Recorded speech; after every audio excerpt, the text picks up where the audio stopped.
Hello and welcome to the Commander's Quarters, your Magic the Gathering source that helps you command your budget. This show and episodes like this one are possible thanks to viewers like you. If you're looking for an easy way to help support this show, make sure that you like, share, and subscribe. Also, hit that bell notification icon so you don't miss any new episodes. You can also go check out our playmats and other merchandise at thecommandersquarters.com. Another easy way to support this show is with our TCG player affiliate links. So whether you're buying a deck or individual cards, you can use this general link right here or one in the description. And the final way that you can support this show is by supporting us directly by becoming a patron. There are many benefits to being a patron, and I truly couldn't do this without all their support. Hey everyone, Mitch coming in for the Commander's Quarters studio. Welcome to the show. So yesterday we got an absurd amount of really awesome Kaldheim spoilers. So many exciting spoilers, in fact, that I ended up making 5 episodes, including my last one on Jorn, God of Winter. He's a cool commander. Get it? Because he deals with snow. Great joke, right? So yeah, I was kind of exhausted after all that, and don't worry, I went to bed early, got a good night's rest, and I am back at it today. Now I just want to say a quick spoiler warning before we start this episode. This episode is not only about a new card that was spoiled, but also about a specific type of card. This type of card is brand new to Kaldheim, so if you don't want to know what this card is or how this type of thing works, then stop watching now. But with all that said, if you're still here, let's jump into it. One note before talking about this card is just a mock-up and the actual official translation has not been released yet. So small things in this card might change, including the name. But what this card actually does really isn't being debated. Anyways, Rune of Flight is an enchantment or a rune. This is the very first time that we are seeing a rune card. Previously, we have seen other types of auras like curses and cartouches, but never a rune. So what exactly does this rune do? Well, first off, Rune of Flight has enchant permanent. When Rune of Flight enters the battlefield, draw a card. As long as enchanted permanent is a creature, it has flying. As long as enchanted permanent is an equipment, it has equipped creature has flying. So first off, unlike regular auras that can only enchant creatures, this can enchant any permanent. Now the purpose of that seems to be that it's a modifier of sorts. Essentially, no matter what this thing enchants, it's gonna have flying, give flying, or actually get flying. And we'll talk about what I mean by those distinctions here in a bit. Now obviously this is just one rune card. So we can't be 100% guaranteed that they're all going to be behaving in the same way. They probably all won't draw you a card, but that would be nice. The replacement effect on this one is nice because auras are a bit risky to play. If the thing that they're enchanting is dealt with, then they're dealt with too, so it's a 2-for-1. Now this is probably safer than a straight up aura because auras can only enchant creatures, which is the easiest kind of permanent to deal with. Regardless, we're probably going to see more runes granting modifiers like First Strike, Haste, Death Touch, so on and so forth. But let's really delve into talking about the flexibility of these runes though. Again, because they say enchant permanent, it's a lot more flexible than say enchant creature. Now obviously 2 scenarios are listed on the card. If it's a creature, it has flying. If it's an equipment, it gives flying. But there are plenty of other permanents that you can enchant that can benefit from this. So obviously the first kind is just treating it like a standard aura and attaching it to a creature. For example, Thana Adele likes to deal combo damage to players so that you can steal their artifacts and cast them. She does have Island Walk, but if that player doesn't have an island, giving her flying could be a great way to get her through. And again, this specific rune, Rune of Flight, replaces itself by drawing a card, so it's less risky than other auras.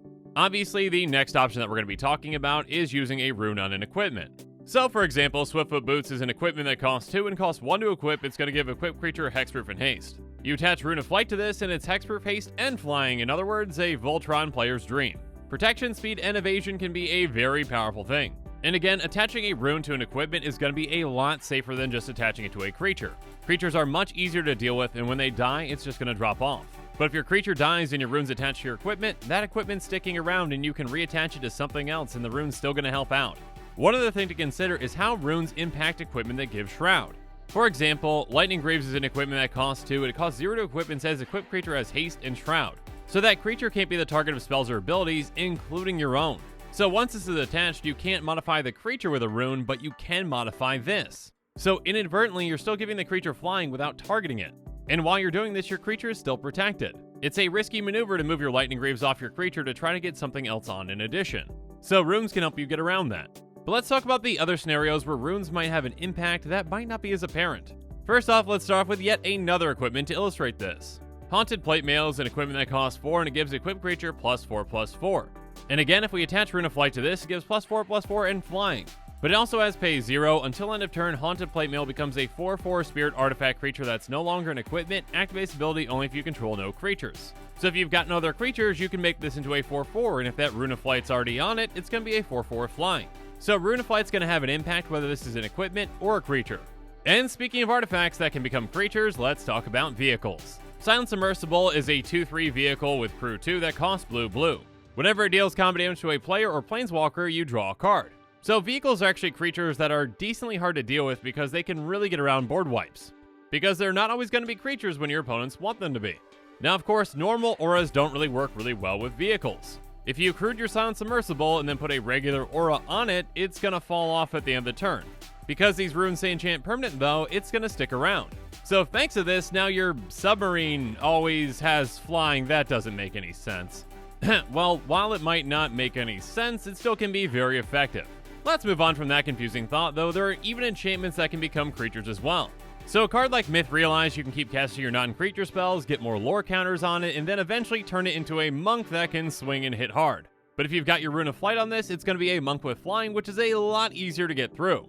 And keep in mind that runes can also work with gods like Aphara, because those Theros gods basically start off as enchantments and only become creatures once your devotion is equal to a certain number. So unlike other auras, you don't have to wait for that god to actually become a creature to attach them. And on top of that, if you lose your devotion and your god is no longer a creature, then you're not going to lose that rune. And there are plenty of lands out there that can actually become creatures as well. For example, a somewhat new one with Crawling Barrens has pay 4, put 2/+1 counters on Crawling Barrens, then you may have it become a 0/0 elemental creature until end of turn. It's still a land. So you can make this into a pretty huge land at a certain point, and it's going to have flying. And speaking of huge lands, this actually works really well with Erixmathes. Erixmathes is essentially a land in your command zone that eventually can become a 12/12 when you want it to. It starts off with 5 slumber counters on it, and as long as it has a slumber counter on it, it's still a land. When you cast a spell, you can remove a slumber counter from it. So essentially, a rune allows you to pre-enchant an eventual creature, if that makes any sense. A 12/12 is great, but a 12/12 with flying is terrifying. And of course, there are certain planeswalkers like Gideon, or pretty much all the Gideons, that can become creatures as well. So now your ally of Zendikar is flying around somehow. Don't really think about it too much. Kind of how like we don't think about how Superman flies. How does he do that? Anyways, one more thing that I want to discuss is the potential for cards to interact with them. Now, I do want to specify that this card that I'm about to show has not been officially confirmed, but it does look very legit, so if you don't want to see it yet, then you might want to tune out now. Alright, we on the same page now? Okay. So again, Runeforge Champion is not a card that has been officially confirmed, but it does look very legit, though this is just a mock-up. Essentially, the picture of the card was a little blurry and taken at an angle. This is just easier, okay? Anyways, Runeforge Champion is a 2/3 dwarf warrior that costs 2 and a white. When it enters the battlefield, you may search your library and or graveyard for a rune card, reveal it, and put it into your hand. If you search your library this way, shuffle it. And on top of that, you may pay 1 rather than pay the mana cost for rune spells you cast. So essentially a rune tutor that also reduces the cost of them. Now, this card has me thinking a few things to start. My guess is that in Kaldheim at least, there's no game-breaking runes in this set, because being able to tutor for it and just cast it for 1 is pretty absurd. My initial thought is that most runes are probably going to cost about 2 or 3 mana. This is in line with a lot of auras, though there are certain auras that actually cost upwards of 7 or 8 mana. Now, obviously the card that comes to mind when you look at Runeforge Champion is Stoneforge Mystic. Basically the exact same concept, but for equipment. But again, I don't think we're going to be seeing any runes in this set that are anywhere near the same level of a Sword of Feast and Famine or Batterskull, so it's probably not going to be an issue. But only time will tell. Overall, when it comes to my gut feeling about runes, I really like the direction and the design of them. Again, I guess this is saying, assuming that all runes act in a similar way to Rune of Flight, in that they enchant permanence and they imbue that permanent with a certain effect. I really like the flexibility of runes because, again, regular creature auras are just too inflexible and also risky to play.